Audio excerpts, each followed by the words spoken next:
কাঁধে খোলা অবস্থায় ঝুলানো AK-47 রাইফেল, তবুও নিরাপত্তারক্ষীদের তল্লাশি চলছে। ভিডিওটি প্রকাশ্যে আসার পর সবচেয়ে বেশি আলোচনা হচ্ছে একটি বিষয় নিয়ে, যাদের হাতে প্রকাশ্যেই রাইফেল, তাদের আবার কিসের অস্ত্র তল্লাশি?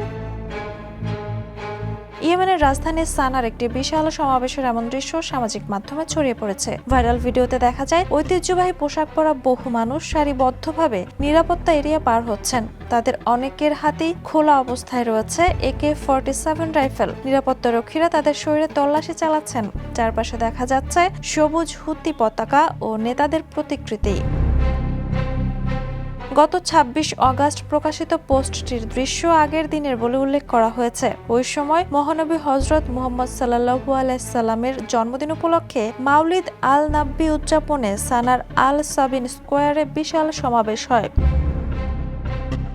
ইয়েমেনের হুতি প্রভাবিত এলাকায় অস্ত্র বহন করা ও বড় জনসমাবেশে সশস্ত্র মানুষের উপস্থিতি অস্বাভাবিক নয়। তবে এত বিপুল জনসমাগমের মধ্যে নিরাপত্তা চৌকিতে এই ধরনের তল্লাশি চালানো হচ্ছে মূলত নিয়ন্ত্রণ ও নিরাপত্তা নিশ্চিত করতে।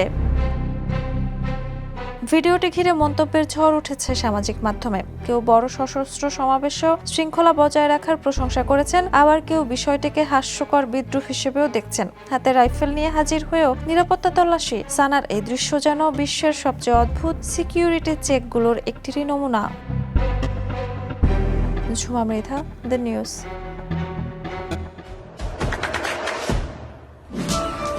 দেশে দেশে সবার সাথে দ্য নিউজ।